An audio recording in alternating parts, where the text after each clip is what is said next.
Welcome to the Deep Dive. Today we're plunging into a story that's, well, it's as wild as it is insightful. Imagine this UFO cult, right? They were absolutely convinced the world was going to end on a very specific date. They thought aliens would whisk them away before everything went boom. Exactly. But then the doomsday date rolls around and, well, nothing happens. Cricket. Just a regular Tuesday. You'd think that would be it, wouldn't you? Game over for the belief. But here's where it gets really fascinating. Yeah. Instead of just, admitting they were wrong, the group started twisting reality. They actually convinced themselves their faith was so powerful they had saved the world. Incredible. Like, they were heroes. In their own minds. And that right there, that's a perfect picture of what psychologists call cognitive dissonance. Mm-hmm. It's that really deep mental discomfort you feel when you hold conflicting beliefs, or maybe when your actions just don't line up with your values. Right. And that discomfort, it isn't just a bad thing to be avoided. I mean, this deep dive is all about seeing cognitive dissonance not just as a problem, but as, well, a powerful engine for change. But also a double-edged sword. Exactly. A potent double-edged sword. So our mission today is basically to figure out a kind of strategic playbook. How can you intentionally create and skillfully manage this tension to get those genuine aha moments? Those breakthrough moments. Yeah, while really carefully avoiding the risk of what's called the backfire effect. We definitely want to steer clear of that. Absolutely. So our sources for this, they're pretty comprehensive. We're looking at core psychological frameworks, deconstructing various narrative devices people use. Right. Things used in communication, persuasion. And it all gives us some really actionable guidelines for ethical, effective communication, especially useful in things like, coaching or personal growth. Okay, so let's jump in. Right. So to really get why that cult reacted like that, we need to go back to the basics. Leon Festinger, late 1950s. That's the guy. His big idea was that we humans have this incredibly strong, innate drive for internal consistency. We just don't like it when things clash inside our heads. That mental discomfort. Exactly. That discomfort when our beliefs don't match or when facts challenge what we, think we know. And the key thing is its motivational power. Oh, absolutely. Festinger actually compared it to drives like hunger or thirst. It's not inherently bad. It's the energy source that something like coaching tries to tap into. So an aha moment isn't just a random thought. No. Think of it as your brain finally exhaling after wrestling with these clashing ideas. It's that feeling, sometimes almost physical, when things just click. Right. And the stronger that internal fight, the bigger the potential breakthrough when you manage to reduce the dissonance, maybe by finding a new alignment between beliefs, values, actions. Okay, so when you feel that tension, that discomfort, you instinctively try to reduce it. Yeah. Our sources say there are basically three main ways. That's right, three main paths. First, you might actually change a behavior. So imagine you're really into environmentalism, but you find out your favorite coffee brand is like a major polluter. Oh, okay. Yeah. The most direct route, stop buying that coffee, switch brands. But that's often the hardest thing to do. Right. Convenience, habit. Exactly. So the second way is you change a dissonant cognition. You change one of the conflicting thoughts. So the environmentalist might. They might start thinking, well, maybe the health risks of pollution are a bit exaggerated, or this one brand probably doesn't make that much difference. Okay. Rationalizing. Sort of, yeah.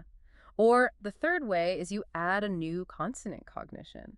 You add thoughts that support the behavior, making the inconsistency seem less bad. Right. Our environmentalists might say, well, yeah, but the company creates lots of jobs. Or look, this coffee really helps me relax and my mental health is important too.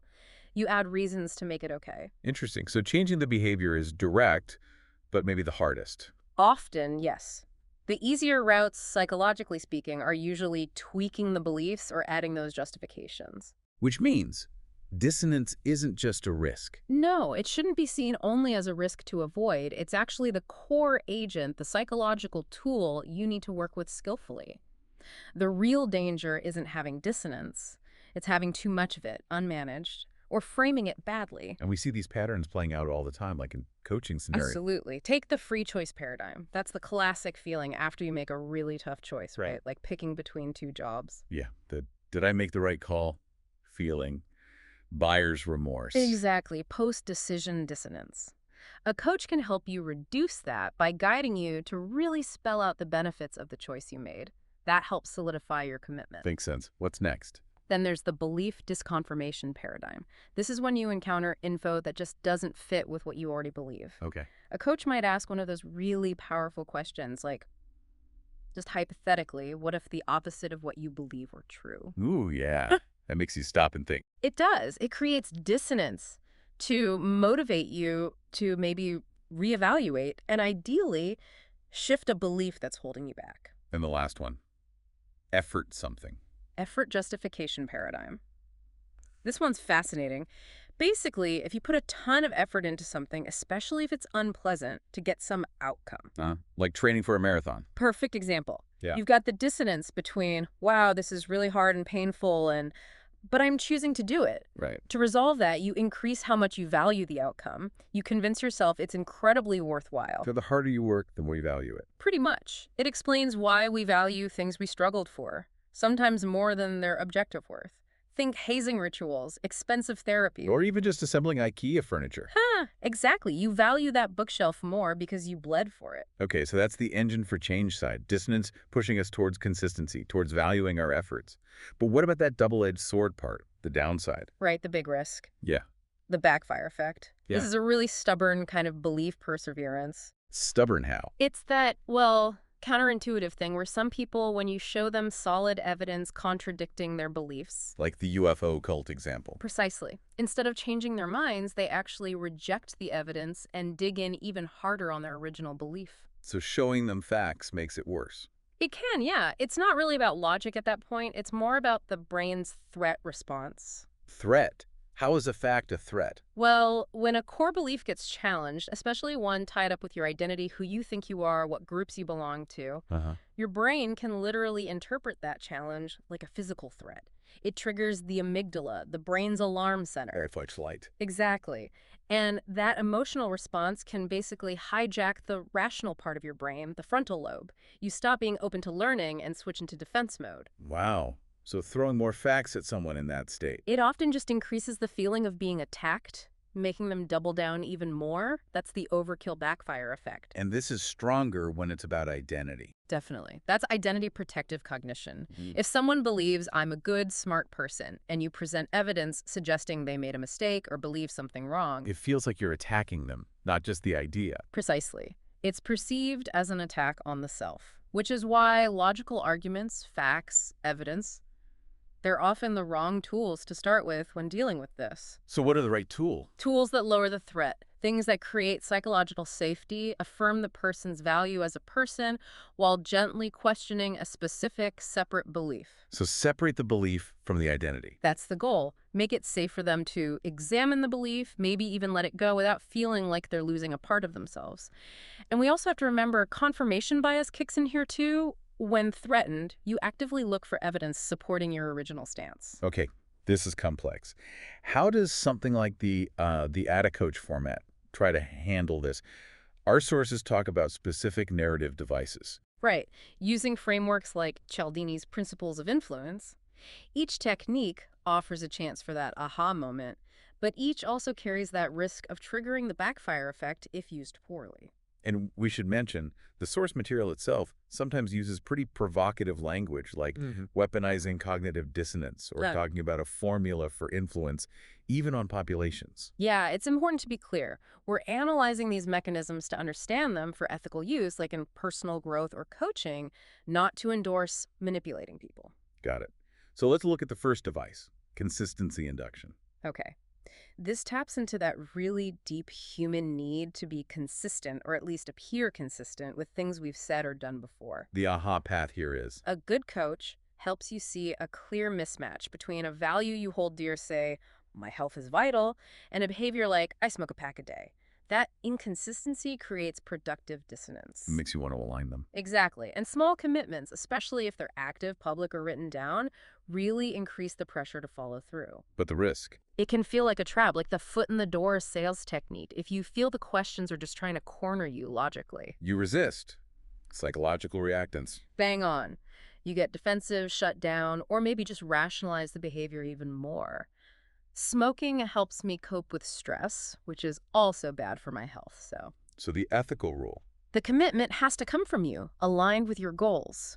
The coach is a mirror reflecting the inconsistency you yourself have highlighted, not pushing an agenda. Okay. Next up, social proof normalization. Right. The idea that we often look to others to figure out how to act, especially when we're unsure, truths are us, as the saying goes. How is this an opportunity? It can be incredibly empowering and normalizing. If you're Yeah. feeling alone in a struggle, say as a new parent feeling overwhelmed, hearing something like, it's really common for new parents to feel exactly like this. Many people I know found the first year incredibly challenging, can be a huge relief. Reduces the sense of personal failure. Exactly. It validates the feeling, but the risk. It could feel dismissive. Yeah. Like, oh, everyone feels that way. Get over it. Yeah, or it can feel like peer pressure. And if the social proof sounds vague, like some people say, or worse, if it feels made up, trust just evaporates. Ethical guardrail. Validate and empower, don't coerce. Use genuine examples. Present it as context or observation, not a command. Makes sense. Okay. What about authoritative framing? This is about our tendency to listen to people we see as legitimate authorities, experts, credible figures. The opportunity in coaching. A coach's perceived expertise gives weight to their questions. It can help you break out of your usual thinking patterns and consider new angles you might otherwise dismiss. Trust in their competence encourages you to engage, even when it's challenging. But the big risk here is dependency. That's the main one. If the coach becomes the expert with the answers, it completely undermines the whole point of coaching. The ICF philosophy is clear. You are the expert in your own life. Creates a power imbalance. Exactly. And the change isn't sustainable because it relies on the coach. Ethically, it has to be about equality and partnership. The coach's authority is in holding the process safe, not dictating your life. Okay. Then rapport building. This seems pretty essential. Foundational, really. We're just more open to influence from people we know and like. Good rapport comes from finding common ground, genuine compliments, working together. And the aha comes because. Strong rapport builds psychological safety. When you trust and like your coach, you're willing to be more vulnerable, explore those uncomfortable truths, and hear challenging feedback without getting defensive. The relational capital makes the challenge feel supportive. Perfectly put. But the risk. Blurring lines. Coach wanting to be liked too much. Yeah. Avoiding necessary challenges because they don't want to upset you. Basically colluding with your limiting beliefs. And fake compliments. Instant trust killers. So keep it professional. Professional relationship. Clear boundaries. Rapport built on real empathy, respect, commitment to your goals. It's not about being friends. It's about being a trusted professional partner. Last one in this set. Opportunity cost highlighting or scarcity. Right. The principle that we value things more when they seem less available. How is this used ethically for an aha? It's about creating productive urgency, helping you overcome procrastination by seeing the real natural scarcity of time or opportunity, not fake deadlines. So more like. A coach might help you explore this chance to take on that leadership role is here now. What might be the genuine cost down the line if you don't step up? It reframes doing nothing as an active choice with potential losses. But the risk is huge here, right? Smells like high-pressure sales. Absolutely. Any hint of a manipulative, limited-time offer triggers massive reactance. It feels awful and destroys trust immediately. Using fake scarcity is deeply unethical, just preying on FOMO. Ethical use requires. Total truthfulness, tied directly to your actual situation. The focus is on exploring natural consequences and potential losses to boost your awareness and empower your choice, not to manufacture pressure from outside. Okay, so we've seen the tools, the risks, the ethics. How do we put this together into a strategic playbook for communication that actually works, that fosters ahas and avoids backfire? The core idea, the overarching goal, have to shift. It's less about persuading you and much more about creating deep psychological safety for you. And that starts with? The absolute foundation, the principle of client autonomy. Every single thing a coach does, every narrative choice has to put your autonomy first. The ICF code stuff. Exactly. Honoring you as the expert in your life, eliciting your solutions, that's the line between ethical persuasion, which is truthful, and respects your choice and manipulation, which is about deception, coercion, and the persuader's agenda. So every question, every reframe should expand my awareness and my sense of choice. Precisely. Empowering you to find your own answers, never leading you to a predetermined one. Okay. And then there's managing the dissonance itself. You called it titrating. Yeah, titrating dissonance. It's like adjusting a dose. Too little dissonance, nothing happens. Too much, you get defensiveness, the backfire effect. The real art is finding that just right level of challenge. How do you do it? Guideline 1, always start with rapport and trust. You don't introduce big challenges until that relational safety net is strong. Build the foundation first. Right. Guideline 2, frame the challenge collaboratively. Use we language. Let's unpack this. Or I'm noticing a potential tension. Can we explore it? Makes it a shared exploration, not a confrontation. And questioning overstating. Crucial. Guideline 3, declarative statements feel like attacks. That belief is holding you back, defensive shields go up. Versus If you were to, just for a moment, let go of that belief, what might become possible? It's an invitation to try something on, not a demand. Much lower threat to your identity. and avoid the overkill. Guideline 4, avoid the overkill backfire effect. When you share a limiting belief, resist that urge to just blast it with logic and 10 counterarguments. Why? Seems logical to give evidence. It increases cognitive load, feels overwhelming, and often makes people retreat to the simpler, familiar belief just to cope. One simple dissonant idea with space to process it is usually much more effective. Okay. It's subtle. It really is. Which leads to the art of the subtle tweak. Sometimes the difference between insight and defensiveness is just a few carefully chosen words. Exactly. Instead of an accusation like, you're not being consistent, try curiosity. I'm hearing your commitment to X and also hearing about action Y.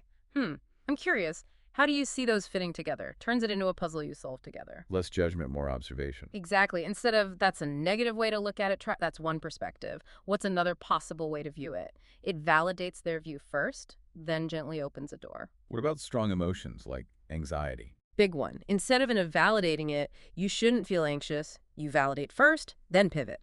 Given everything you've said, it makes total sense you'd feel anxious. That's natural. And once that feeling settles a bit, what's one tiny step you could take? Acknowledges reality, calms the amygdala, then moves forward. You got it. There was also something about persuasion, setting the stage. Yes. Persuasion. The idea that a message's effectiveness is often decided before it's even delivered. How you prepare the ground matters. How do you prepare the ground in coaching? Well, you prime for liking and cooperation, start sessions deliberately connecting, maybe recall a past success you shared, offer a sincere, specific compliment on their effort.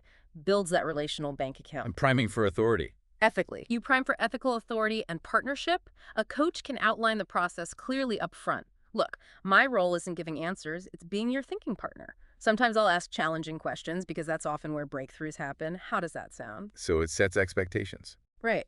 Establishes the coach as a credible guide, gets your explicit buy-in for being challenged, and frames it all as a partnership. Okay. Last piece of the playbook. Inoculation and framing. Sounds like getting a shot.